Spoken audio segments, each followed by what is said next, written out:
오늘 시장 정말 흥미로운 현상이 벌어졌습니다. 마치 두 개의 세상이 공존하는 것 같았는데요.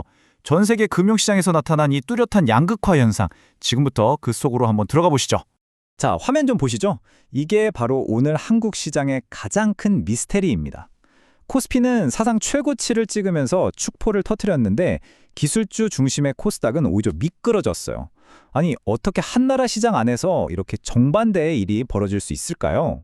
그래서 오늘 저희가 하려는 게 바로 이럽니다. 도대체 왜 이런 양극화가 나타났는지 그 원인을 하나하나 뜯어보고 이게 더 큰 그림에선 어떤 의미를 갖는지 한번 알아보겠습니다. 네, 좋습니다. 그럼 우선 한국 시장 내부의 숫자들부터 한번 자세히 들여다볼까요? 소수의 선수들이 어떻게 시장 전체를 쥐고 흔들었는지 그 비밀을 한번 파헤쳐 보겠습니다. 일단 업종별로 한번 보면요. 비금속 광물이나 기계처럼 3, 4%씩 크게 오른 곳도 있어요. 반면에 의료 종밀 같은 곳은 꽤 크게 내렸죠.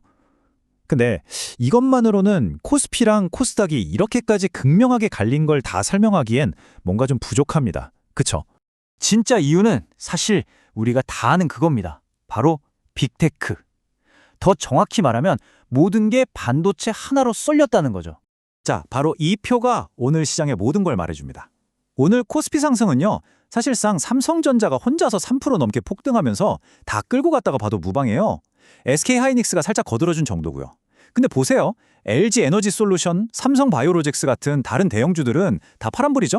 그러니까 시장 전체가 좋았던 게 아니라 딱 두 개의 반도체 거인이 지수 전체를 멱살 잡고 끌어올린 겁니다. 그럼 도대체 누가 이렇게 반도체 주식을 쓸어 담았을까요? 네, 바로 외국인 투자자들이었습니다. 오늘 하루에만 330만 주 가까이 순매수했어요. 이건 특정 섹터, 즉 한국 반도체에 대한 글로벌 자본의 믿음이 얼마나 강력한지를 보여주는 아주 명확한 신호죠. 자, 그럼 이제 시야를 좀 더 넓혀보죠. 한국 시장의 이런 모습, 이게 사실은 그냥 우리만의 이야기가 아니었거든요. 간밤에 미국 시장에서 이미 다 짜여진 각본 위에서 움직인 거나 마찬가지였습니다. 대체 무슨 일이 있었던 걸까요? 이거 정말 놀랍지 않으세요?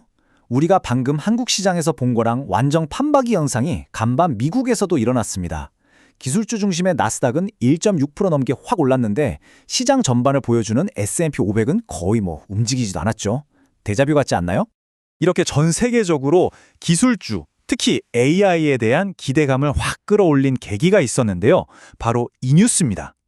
구글이 8세대 TPU, 그러니까 차세대 인공지능 칩을 공개했다는 소식이 전해지면서 이게 반도체 주식 랠리에 그냥 기름을 부어버린 거죠. 그런데 이 스토리는 단순히 주식시장에서만 끝나는 게 아닙니다. 지금 이 상황을 만들어낸 또 다른 중요한 축이 있거든요. 바로 통화와 원자재 시장입니다. 주식시장 밖에서도 아주 중요한 움직임들이 있었어요. 바로 통화와 원자재 시장인데요. 보시면 달러 가치는 떨어지고 반대로 원화 가치는 올랐죠. 그리고 유가는 상승했습니다. 이게 언뜻 보면 다 따로 노는 것 같지만 사실 이 세 가지가 오늘 반도체 랠리를 만든 보이지 않는 손, 즉 숨은 조력자 역할을 톡톡히 한 겁니다. 자, 그럼 이 숫자들을 좀 더 쉽게 한번 풀어볼게요.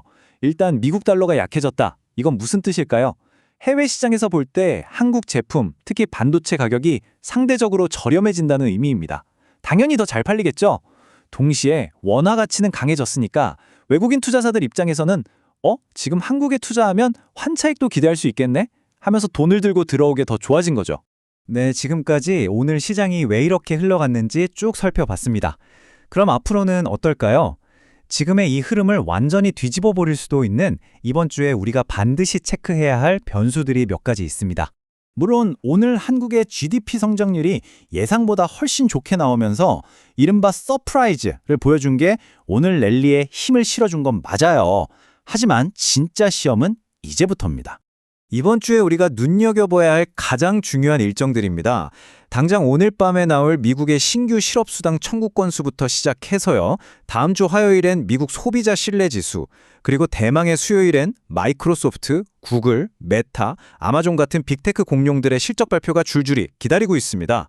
이 결과에 따라서 지금 시장의 분위기가 더 확고해질 수도 있고 아니면 완전히 찬물을 끼얹을 수도 있는 거죠. 자, 정리해보면 이렇습니다. 데이터상으로는 경제가 아주 강한데 정작 시장 내부에선 이렇게 극심한 양극화가 나타나고 있습니다. 과연 이게 새로운 기술주 붐, 제2의 닷컴 버블의 서막일까요? 아니면 반도체를 제외한 나머지 모든 분야에는 곧 닥칠 위험을 알리는 경고등일까요? 앞으로 시장은 바로 이 질문에 대한 답을 찾아가는 과정이 될 겁니다.